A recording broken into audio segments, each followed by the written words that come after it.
Hello मेरे प्यारे विद्यार्थियों, आज आपका फिर से स्वागत है राजस्थान जीके ट्रेनिंग पर। आपका आज फिर से स्वागत है एक बार।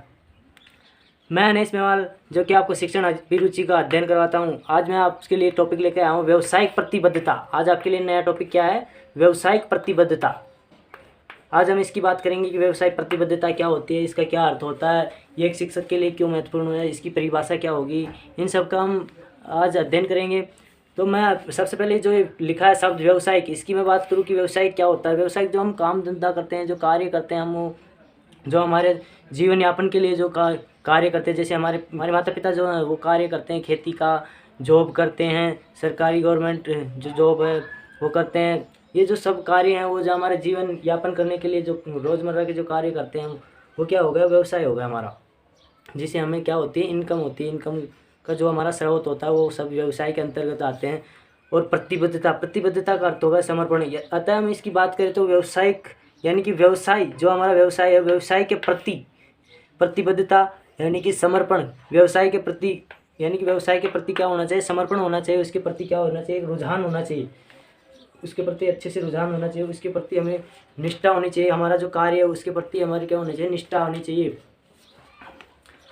उसके प्रति हमें उत्तरदायित्वपूर्ण व्यवहार करना चाहिए। हमारे व्यवसाय जो है उसके प्रति हमें क्या करना चाहिए? उत्तरदायित्वपूर्ण व्यवहार करना चाहिए कि हाँ, मुझे ये कार्य करना है। अब हम बात करें शिक्षक की कि ये शिक्षक के लिए क्या व्यवसाय है या शिक्षक के लिए कार्य है।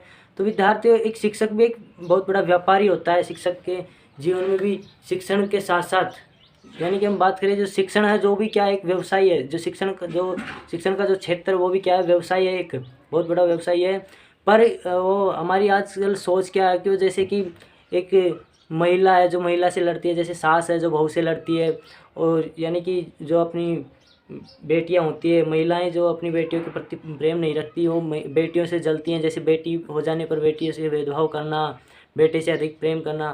तो इस प्रकार से समाज में बोल देते हैं हम कि महिला का शत्रु कौन है? महिला ही है। महिला का शत्रु महिला ही है। तो इसी प्रकार से एक शिक्षक है वो भी अपना शत्रु खुद है, क्योंकि जो पिछले जो रूढ़िवादिता चली आ रही थी, जैसे गुरुकुलों में पढ़ाना शिक्षकों का, वहाँ पर होती उनको कम इनकम मिलती थी पर फिर भी वो अध्ययन करवाते थे। यानी कि शुरू से जो शिक्षकों की सोच रही है वो है कि शिक्षण कार्य एक ऐसा ही है जिसमें कोई पैसा नहीं है। पर मैं आपको बता दूं कि जो शिक्षण जो है, जो शिक्षण व्यवसाय है वो बहुत बड़ा रोजगार प्राप्त करने वाला एक व्यवसाय है। इसके प्रति यदि हम उचित निष्ठा बनाए रखें, इसके प्रति यदि उचित रुझान बनाए रखें तो ये बहुत ही अच्छा व्यवसाय है जिसमें पैसे और ज्ञान भरपूर मात्रा में मिलता है। शिक्षण जो है रचनात्मक तथा धन प्राप्ति का भी एक अच्छा साधन है, अच्छा व्यवसाय है ये भी। पर इसके लिए हमें क्या होना चाहिए? जो हमारा व्यवसाय है उसके लिए समर्पण के लिए रुचि होना अति आवश्यक है। जो प्रतिबद्धता है उसके लिए हमें रुचि होना चाहिए। पर जो अध्यापक हैं उनको अपने कार्य के प्रति, जो शिक्षण के प्रति रुचि नहीं होती। हमें आज के युवा भी बीएड या बीएसटीसी अधिकतर इस वजह से करते हैं कि हमें अपना एक क्षेत्र या एक एरिया फिक्स करके सेव करके रखना, कि मान लो जैसे हम किसी अन्य भर्ती में चयन नहीं हुए तो शिक्षक तो हम बन ही जाएंगे। पर आज के इस दौर में शिक्षक को लेकर हर जो चपरासी तक की जो नौकरी होती है उसमें सब में भीड़ हो गई है। और अब एक व्यवसाय जो बचा है, एक शिक्षण व्यवसाय जो बचा है वही बचा है मात्र। तो इसके प्रति धीरे धीरे युवाओं को आगे आना पड़ेगा और उसको जो व्यवसाय जो शिक्षण जो व्यवसाय है वो उस प्रतिबद्धता जो है, शिक्षण प्रतिबद्धता उसको हमें आगे लेकर आना होगा। इससे क्या है कि रोजगार की प्राप्ति होती है, इसमें धन प्राप्ति होती है। ये एक रचनात्मक और धन प्राप्ति का बहुत ही बढ़िया साधन है, मैंने आपको बताया। तो जैसे कि कोचिंग संस्थान है, ये सबसे बढ़िया उदाहरण है। जैसे कोचिंग संस्थान है, इनमें कई अध्यापक होते हैं, उनमें अच्छा नॉलेज होता है, जो सरकारी जॉब नहीं लग पाते, फिर भी वो कोचिंग संस्थान के जरिए वो अपना रोजगार प्राप्त करते हैं, वो अपना व्यवसाय चलाते हैं। हाँ, और अच्छी उनको इनकम मिलती है, अच्छा धन प्राप्ति करते हैं। और वो क्या करते हैं? शिक्षण का कार्य बहुत ही बढ़िया करवाते हैं और उनका जो है समाज में बहुत ही ऊंचा पद स्थापित कर पाते हैं। वो खुद का जो ऊंचा पद है वो बहुत ही बढ़िया तरीके से, बहुत ही बेहतरीन ढंग से वो अपना जो व्यक्तित्व वो बना लेते हैं। तो हम बात करें कि इसकी परिभाषा क्या हो गई? व्यवसाय की प्रतिबद्धता, जो व्यवसायिक प्रतिबद्धता है वो जिसकी परिभाषा क्या होगी? तो परिभाषा जैसे आपको दिख रही है, किसी भी व्यवसाय में सकारात्मक सोच रखते हुए, यानी कि कोई व्यवसाय है अपना तो उसमें क्या होना चाहिए? सबसे पहले पॉजिटिव सोच होनी चाहिए। सकारात्मक सोच रखते हुए उसमें निष्ठा यानी कि उसके प्रति लगाव होना चाहिए, उसका उत्तरदायित्व को व्यवसाय प्रतिबद्धता कहते हैं। यानी कि जो हम कार्य कर रहे हैं उसके प्रति निष्ठा होनी चाहिए, उसके प्रति हमें रुझान होना चाहिए। हमें क्या होना चाहिए? रुझान होना चाहिए, हमारा इंटरेस्ट होना चाहिए कि हाँ मुझे ये कार्य करना है, इसका वो क्या इफ़ेक्ट होगा ये कुछ नहीं देखना, बस हमें जो कार्य करना है जिसमें हमारी रुचि है वो कार्य हमें करना चाहिए। तभी एक व्यवसाय के प्रति प्रतिबद्धता होती है, समर्पण होता है, तभी जाके एक व्यवसाय है जो उच्च ढंग का व्यवसाय बन पाता है। हम सब लोग हैं जो क्या है कि मध्यम वर्ग से आते हैं। जैसे कि आप सोचो नहीं हम तो हमारे पास तो स्मार्टफोन है, हम मध्य वर्ग से नहीं, हम तो उच्च वर्ग से हैं। उच्च वर्ग में जैसे आते हैं अंबानी हो गए, जो रतन टाटा हो गए, अडानी हो गए, इन जो जैसे जिनके पास बहुत अधिक धन है वो आते हैं उच्च वर्ग के अंदर। हमारा जो निम्न वर्ग है उसमें कार्य के प्रति हमें बहुत ही अधिक सोच, सकारात्मक सोच रखनी होगी। हमारे जो व्यवसाय है उसके प्रति हमें समर्पण करना पड़ेगा। अब जैसे अडानी अंबानी के जो बेटियाँ हैं उनको यदि बिजनेस कर रहे हैं, वो उनके प्रति समर्पण नहीं कर रहे हैं, वो अपना ज़िंदगी ऐशो और आराम से काट रहे हैं, तो उनका क्या है कि उनके चल सकता है, पर इतना अधिक नहीं कि हाँ वो ऐसे जीवन भर ऐसे ही करते रहें और कुछ उसके प्रति समर्पण नहीं करेंगे तो उनको भी एक नेगेटिव परिणाम मिलेगा। इस वजह से अपने जो व्यवसाय है, अपना जो कार्य है उसके प्रति हमें क्या करना चाहिए? समर्पण करना चाहिए, उसके प्रति रुझान रखनी चाहिए, उसके प्रति हमें क्या निष्ठा बनाए रखनी चाहिए। अब हम बात करें शिक्षक के कार्य क्या होते हैं, जो शिक्षण के प्रति उसकी प्रतिबद्धता होती है वो किस प्रकार की होनी चाहिए, शिक्षक को क्यों आवश्यकता है कि वो शिक्षण को एक व्यवसाय के माध्यम से माने, क्या शिक्षक के लिए शिक्षण व्यवसाय है या फिर उसके लिए उसका क्या नाम से उसका कर्तव्य है। तो हम दोनों में फ़र्क करते हुए हम आगे बात करते हैं कि शिक्षण उनके लिए व्यवसाय है या शिक्षण उनका कर्तव्य है। इन दोनों के हम अलग अलग वे में बात करते हैं। विद्यार्थी, मैं आपको बता दूं कि शिक्षक एक होता है जो कर्मचारी बाद में होता है। शिक्षक क्या होता है? जो कर्मचारी बाद में होता है, और उससे पहले क्या होता है? एक अध्यापक होता है। उससे पहले क्या होता है? एक अध्यापक एक बच्चों को नैतिकता वाले गुण प्राप्त करवाने वाला एक अध्यापक होता है। वो बच्चों को सिखाने वाला एक अध्यापक होता है। वो सबसे पहले क्या होता है? एक अध्यापक होता है। वो क्या नहीं होता? कर्मचारी नहीं होता। यदि आपको कर्मचारी ही बनना है तो अन्य काफ़ी जॉब हैं जिनमें कर्मचारी बन के रहना पड़ता है। पर जो शिक्षक जो क्षेत्र है, जो शिक्षण का जो क्षेत्र है, उसमें एक शिक्षक क्या करता है? कर्मचारी बाद में होता है, पहले क्या होता है? एक शिक्षक होता है, अच्छा शिक्षक होता है। तो उसमें ये नहीं कि शिक्षक कौन होगा, शिक्षक उसे नहीं कहते जिसमें ज्ञान हो। शिक्षक किसे नहीं कहते? जिसमें ज्ञान हो उसे शिक्षक नहीं कहेंगे।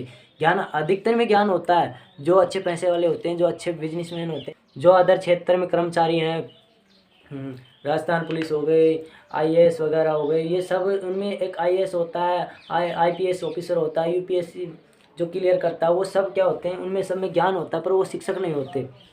शिक्षक जो ज्ञान देंगे वो कभी शिक्षक नहीं होता है। ज्ञान तो हम क्या है कि ज्ञान तो हमने जैसे कि कहीं भी दे दिया, जैसे हमने मठ खोल लिया, आश्रम खोल लिया, उसमें ज्ञान दे रहे हैं।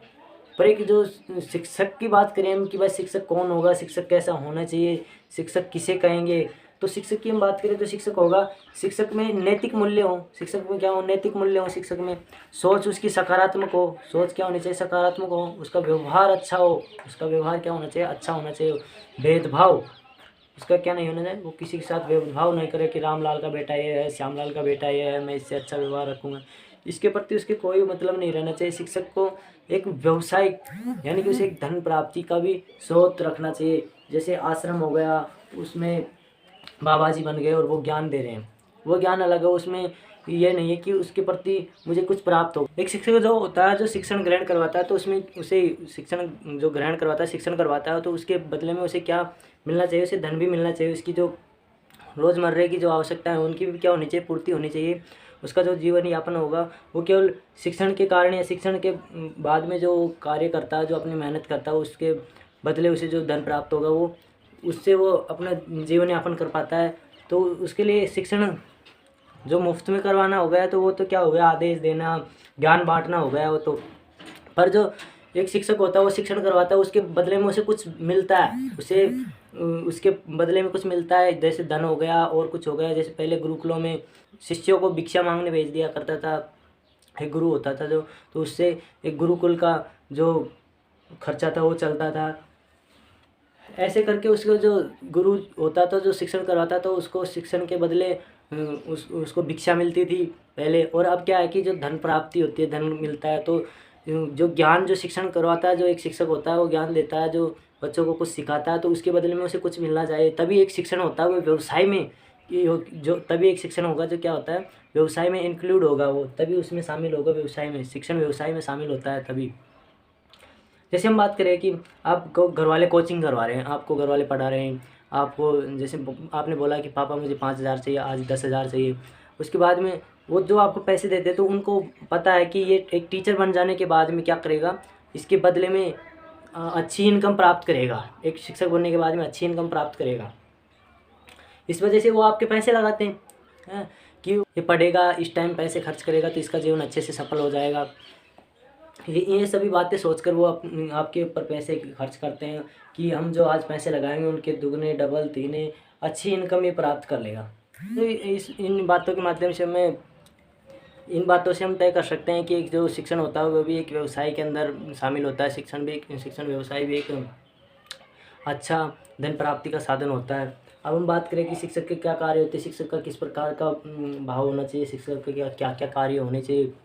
तो मैंने बताया कि नैतिक मूल्य होने चाहिए, सोच सकारात्मक होनी चाहिए, उसका व्यवहार में अच्छा, और उसके वो जो कोई भी भेदभाव नहीं करे दूसरों को लेकर। जैसे कि दो बालक हो गए, जैसे कि चुन्नू और मुन्नू दो बालक हैं, चुन्नू मुन्नू दो बालक हैं, ए और बी दोनों बालक हैं, चुन्नू और मुन्नू। तो ये जो आपका जो चुन्नू है वो तो क्या है कि आपके विद्यालय में पढ़ता है, आपके विद्यालय में क्या करता है, अध्ययन नहीं करता वो तो। और जो मुन्नू है वो आपके विद्यालय में नहीं पढ़ता। तो आपका उनके दोनों के प्रति किस प्रकार का व्यवहार रहेगा, वो कैसा व्यवहार रहेगा, उनके प्रति क्या भेदभाव रहेगा, उनका व्यवहार, आपका जो व्यवहार है वो डिपेंड करता है कि उन दोनों के प्रति कैसा रहेगा। तो एक शिक्षक जो होता है उसके लिए, दोनों के लिए उसका व्यवहार कैसा होना चाहिए, समान होना चाहिए। एक शिक्षक का व्यवहार कैसा होना चाहिए, समान होना चाहिए, क्योंकि उसका जो व्यवसाय हो गया वो क्या हो गया, शिक्षण करवाना। अब शिक्षण जो करवाता है तो उसके बदले में सरकार उसे पैसे देती है। हम एक सरकारी अध्यापक की बात किसकी बात करें, सरकारी अध्यापक की। तो उसे सरकार जो क्या देती है, पैसे देती है। तो उसका केवल एक ही उद्देश्य होना चाहिए कि उसको केवल शिक्षण करवाने से तात्पर्य, शिक्षण करवाने से मतलब होना चाहिए उसे कि बच्चा किस प्रकार से सीख रहा है। उसे ये नहीं होना चाहिए कि मुझे ये भेदभाव करना है, ये हमारे स्कूल में पढ़ता है या नहीं पढ़ता है। उसको जो उसके पास है उसके साथ भी समान व्यवहार होना चाहिए, जो उसके पास नहीं है उसके साथ भी उसका क्या होना चाहिए, समान व्यवहार होना चाहिए। उसका केवल एक ही उद्देश्य होना चाहिए कि हाँ बच्चा सीखे, ठीक है। तो चुन्नू और मुन्नू के साथ, दोनों के साथ समान व्यवहार हो, ना कि वो भेदभाव करे। एक शिक्षक किस प्रकार का होना चाहिए, एक शिक्षक हो छात्र हितैषी हो, छात्र के हित में उसका जो कार्य हो, छात्र के हित में, वो विद्यालय के हित में बाद में, उसका पहले छात्र के हित में होना चाहिए, फिर समाज के हित में वो कार्य करे, राष्ट्र के हित में कार्य करे हो। ऐसे इस प्रकार से शिक्षक है जो छात्र हितैषी, समाज हितैषी, विद्यालय हितैषी, इस प्रकार का हितैषी होना चाहिए। इस वजह से आज जो शिक्षण व्यवसाय है उसमें युवाओं को बढ़ चढ़ कर भाग लेना चाहिए। उनको वास्तव में आगे आने की ज़रूरत है, उन्हें निरंतर प्रयास करने की बहुत अधिक ज़रूरत है। अब इन सब के बाद में हम जो नेक्स्ट क्लास होगी हमारी, उसमें हम बात करेंगे कि वास्तव में एक शिक्षक को अपने व्यवसाय के प्रति जागरूक होने के लिए क्या क्या कार्य करना चाहिए, किन किन पक्षों का ध्यान रखना चाहिए, उनमें क्या क्या एबिलिटी होना चाहिए एक शिक्षक के अंदर। वो शिक्षण किस प्रकार से करवाए कि उसका जो शिक्षण है वो व्यवसाय के अंतर्गत शामिल हो, उसका द्वारा जो शिक्षण है वो जो अधिगम करवाया गया वो शिक्षण व्यवसाय में शामिल हो। इन सभी की हम बात करेंगे नेक्स्ट क्लास में, ठीक है विद्यार्थियों। आज के लिए इतना ही काफ़ी।